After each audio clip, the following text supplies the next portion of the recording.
जय बोलिए त्रिकालवर्ती त्रैलोक पूज विश्वाराध्य पंच परमेष्ठी भगवान की, अनंतानंत सिद्ध परमेष्ठी भगवान की, वर्तमान जिन शासन नायक श्री वर्धमान महावीर भगवान की, देवादिदेव विश्व प्रभु प्रथम तीर्थंकर श्री ऋषभदेव भगवान की, परम पूज्य चारित्र चक्रवर्ती आचार्य भगवान श्री शांत सागर जी मुनि महाराज की, परम पूज्य सिद्धांत चक्रवर्ती आचार्य भगवान गुरुदेव श्री विद्यानंद जी मुनि महाराज की, अहिंसामय विश्व धर्म की,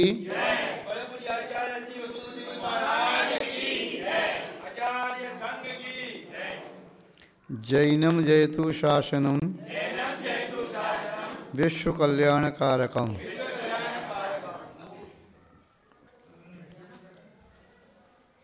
उपस्थित धर्म स्नेही सत श्रद्धालु भव्यवर पुंडरीक पुण्यात्मा महानुभाव, जीवन में उतार चढ़ाव उसी प्रकार आते रहते हैं जिस प्रकार किसी नदी में जल की तरंग कभी उठती है तो कभी डूब जाती है, या समुद्र में बड़ी बड़ी ऊंची लहरें उठती हैं, विलय को प्राप्त होती हैं, या किसी झील में किसी तालाब में भी पवन के प्रताड़न से वह वीचियाँ आवलियाँ व तरंगें उठती हैं, डूब जाती हैं। कोई भी लहर स्थिर ठहरती नहीं। ऐसे ही किसी भी व्यक्ति के जीवन में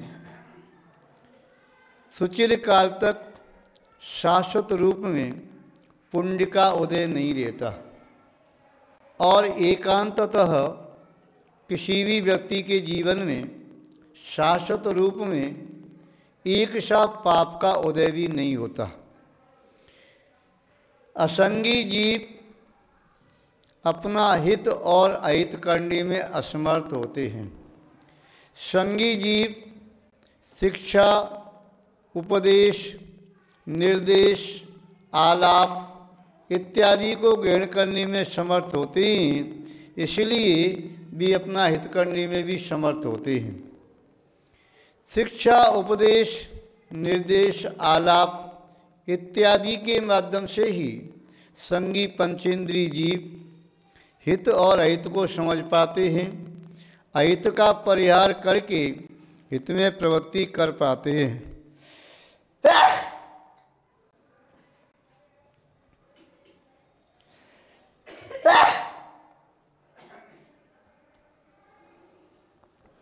उपस्थित पुण्यात्मा महानुभाव, विवेक आत्मा का एक ऐसा गुण है जिसके माध्यम से इस जीव को हित और अहित का परिज्ञान होता है। सम्यक ज्ञान के माध्यम से ही ये जीव अहित से बच कर के हित के मार्ग में प्रवृत्ति कर पाता है। छैडालाकार विद्वतवर दौलत राम जी ने लिखा, विन जानीते दोष गुणन को कैसे तजिए गइए। बिना ज्ञान के न तो दोषों का परिहार संभव है और न गुणों की प्राप्ति। आचार्य माणिकनंदी स्वामी जी ने परीक्षामुख सूत्र में लिखा है, हिताहित प्राप्ति परिहार समर्थम ही प्रमाणम ततो ज्ञान में तत्। जो हित की प्राप्ति कराए, अहित का परिहार करने में निमित्त बने, वही वास्तव में प्रमाणभूत ज्ञान है, वही प्रमाणिक व्यक्तियों द्वारा ज्ञान कहा जाता है। अप्रमाणिक व्यक्ति चाहे किसी भी शब्द को, चाहे वह शब्द आगम के अनुसार है या आगम के विरुद्ध, चाहे लोक व्यवहार के अनुसार है या लोक व्यवहार के विरुद्ध, चाहे केवली की वाणी है या छद्मस्त की वाणी, जिनेंद्र भगवान की वाणी है या निज वाणी, कुछ भी कह सकता है। अविवेकी अज्ञानी अप्रमाणिक व्यक्ति। किंतु आचार्य महोदय कह रहे हैं जो प्रमाणिक हैं उनके ज्ञान भी प्रमाणिक माने जाते हैं। वक्ता प्रमाण्यात वाक्य प्रमाणम, वक्ता के प्रमाणित होने से वाक्यों में प्रमाणिकपना आता है। आचार्य महोदय समंतवत स्वामी जी ने जो परम नैयायिक, वाग्मी, कुशल व संघ संचालक, जिन शासन उन्दायक और सिद्धांतवादी थे, उन्होंने रत्नकंडक शाब्काचार्य में लिखा है जो न्यूनता से रहित है, अधिकता से रहित है, विपरीत पने से रहित है, अन्यथा कथन नहीं करता है, वस्तु का यथा तथा स्वरूप कहने वाला है और सम्यक दर्शन के अविनाभावी है, वही सम्यक ज्ञान है। महानुभाव, सामान्य ज्ञान के माध्यम से पहले परमार्थभूत देवशास्त्र गुरु के स्वरूप को जाना जाता है, उसके बाद जब उस स्वरूप पर श्रद्धान किया जाता है तो पुनः जीवन में सम्यक्त प्राप्त होता है और सम्यक्त के साथ अविनाभावी रूप से सम्यक ज्ञान रहता है। जैसे सूर्य के उदय होने से सूर्य का प्रकाश दिखाई देता है, सूर्य का प्रकाश और सूर्य दोनों अलग अलग नहीं हैं। चंद्रमा की चांदनी और चंद्रमा अलग अलग नहीं है, और पुष्प का वह सौरभ सुगंध सुरभि पुष्प से अलग नहीं है। अग्नि की उष्णता अग्नि से भिन्न नहीं है, जल की शीतलता उससे भिन्न नहीं है। इसी तरह से सम्यक दर्शन से पृथक सम्यक ज्ञान नहीं है, व्यवहार में कहा जाता है। सम्यक दर्शन भी आत्मा की समीचीन परिणति है, सम्यक ज्ञान आत्मा की जानन रूप परिणति है और सम्यक चारित्र उसी आत्मा की यथाख्यात वह आत्मलीनता रूप परिणति है। महानुभाव, आचार्य महोदय कुंद कुंद स्वामी जी ने शील पाहुड़ में उस ज्ञान की परिभाषा के बारे में संकेत किया। ज्ञान क्या है? अनेकों मनीषी विद्वानों ने, महर्षियों ने, साधु संतों ने एवं वैरागी संयमी जनों ने सम्यक ज्ञान की परिभाषा अपने अपने अनुभव से अलग अलग प्रकार की प्रस्तुत की है। यद्यपि उस परिभाषा में सामंजस्य है, किंतु फिर भी आचार्य महोदय कुंद कुंद स्वामी जी ने जो शील पाहुड़ में सम्यक ज्ञान की परिभाषा दी, वह परिभाषा इतनी सरल सुगम सहज है, एक सामान्य व्यक्ति भी उन शब्दों का श्रवण करके सम्यक ज्ञान के बारे में अनुभव कर सकता है। उन शब्दों को अपने जीवन में अवतरित करके, जीवन में धारण करके वह सम्यक ज्ञान के दिव्य प्रकाश को आत्मा में प्रकट कर सकता है। सम्यक ज्ञान की ज्योति प्रज्वलित होती है तो सम्यक दर्शन की वह माचिस की काड़ी, दिया सलाई की वह काड़ी है, उसको जब माचिस के कबर पर घर्षण किया जाता है तो ज्योति प्रकट होती है। तो वह ज्योति सम्यक दर्शन सम्यक ज्ञान दोनों की ज्योति है। दर्शन सम्यक हुआ तो ज्ञान में सम्यकपना दिया है सम्यक्त ने, और सम्यक्त पैदा हुआ तो वह सम्यक्त को पैदा करने में निमित्त बनाए सामान्य ज्ञान। बिना जाने श्रद्धा नहीं किया जा सकता, पहले वस्तु को जाना जाता है, बाद में माना जाता है। तो महानुभाव, यहाँ पर आचार्य महोदय ने जो परिभाषा प्रस्तुत की है उसे एक बार देख लेते हैं। आचार्य महोदय ने क्या परिभाषा प्रस्तुत की है?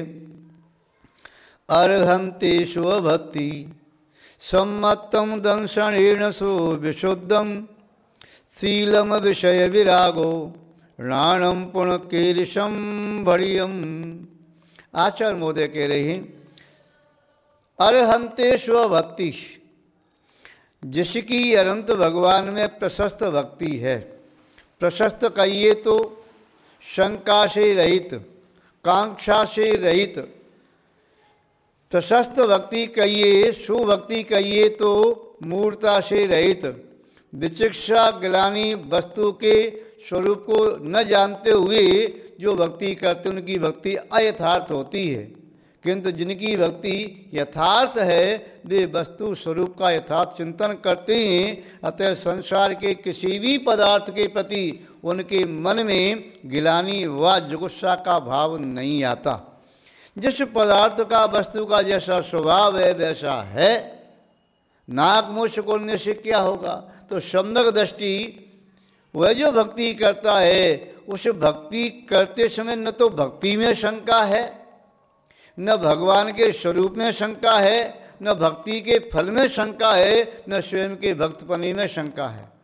भक्ति करके कोई कांक्षा नहीं मुझे ऐसा फल मिले। यदि कांक्षा आ गई तो भक्ति प्रशस्त नहीं अप्रशस्त है। यदि शंका आ गई तो भक्ति प्रशस्त नहीं अप्रशस्त है। यदि भक्ति करते करते कहीं गिलानी का भाव आ गया किसी अन्य पदार्थ के प्रति तो भक्ति वह यथार्थ नहीं है। तो क्या जिनेंद्र भगवान का भक्त संसार शरीर भोगों से विरक्त नहीं होता? विरक्ति नाम अलग है और जुगुप्सा नाम अलग है।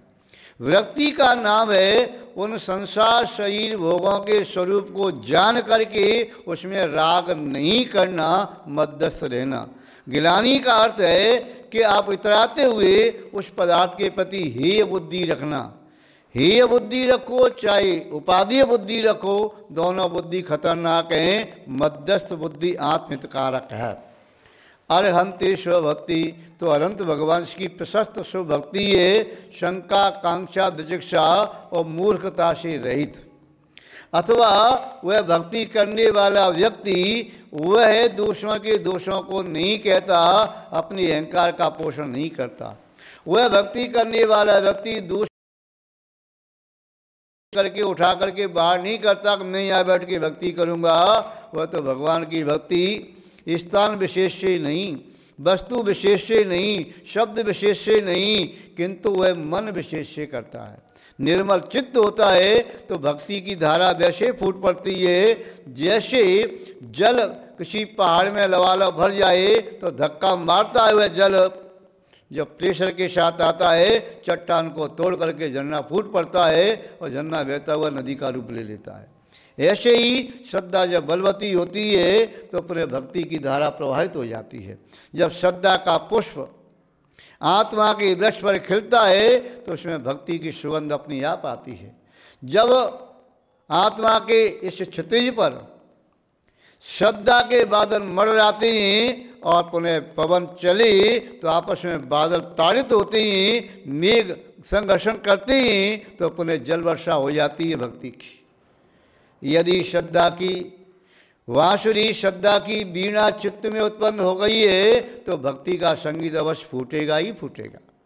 तो श्रद्धा जहाँ पर बलवती होती है, श्रद्धा निर्दोष होती है, श्रद्धा प्रकृष्ट होती है तो भक्ति का स्वर संगीत चेतना से अपने आप उत्पन्न होता है।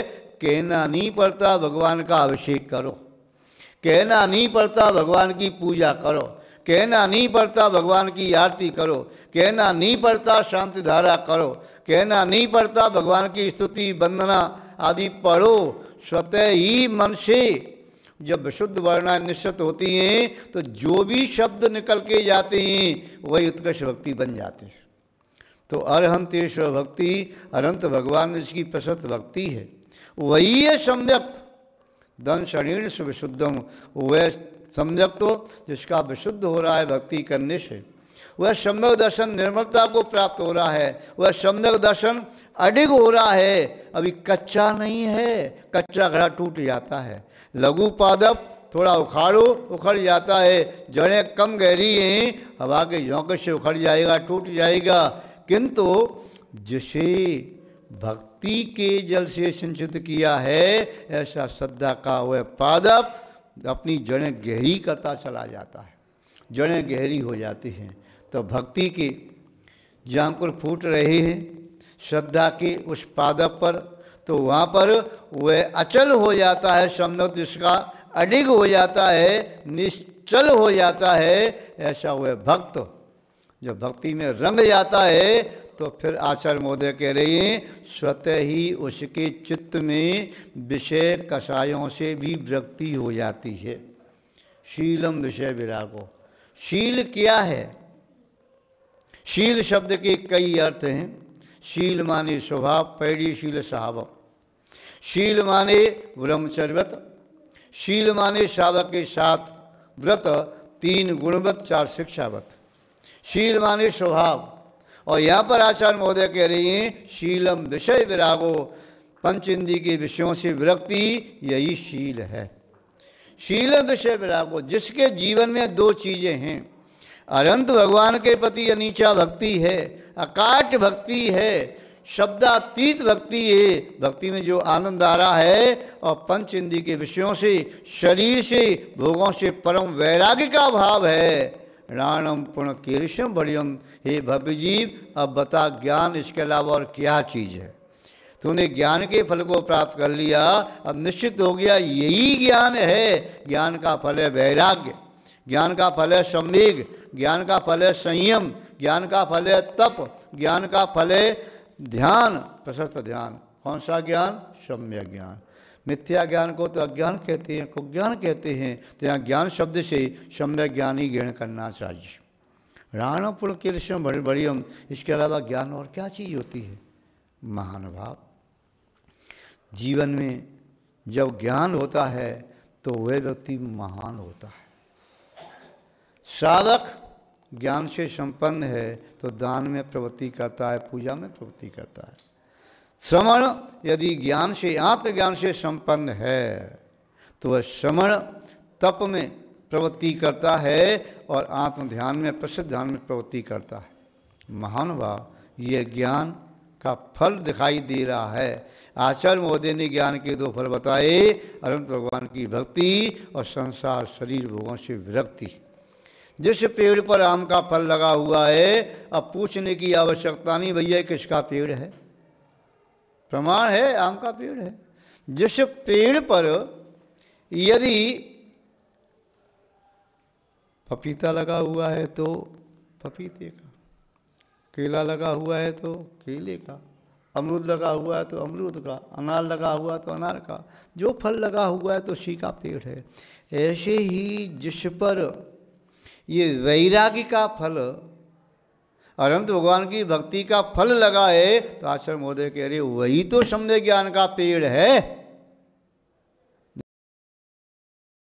जो सम्यक दर्शन के बीज के साथ 2 अंकुर के माध्यम से आता है, एक अंकुर नीचे की ओर जाता है जो जड़ बनता है, दूसरा ऊपर की ओर जाता है जो पादप बनता है, वृक्ष बनता है।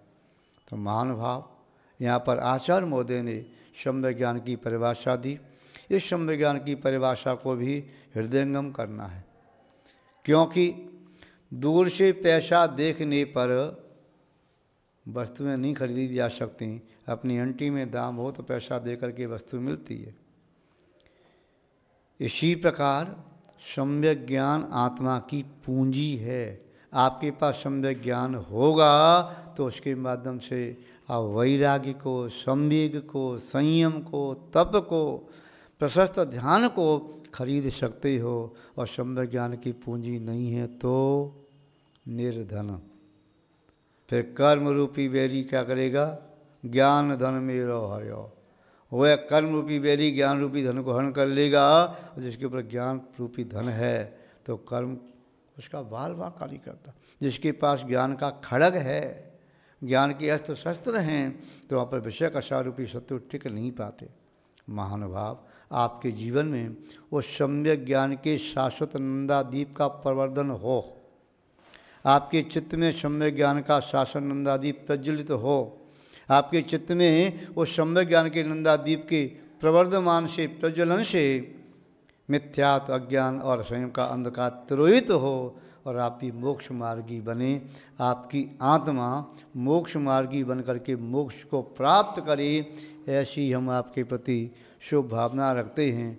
और इसी शुभ भावना के साथ अपनी शब्द श्रृंखला को विराम देते हैं।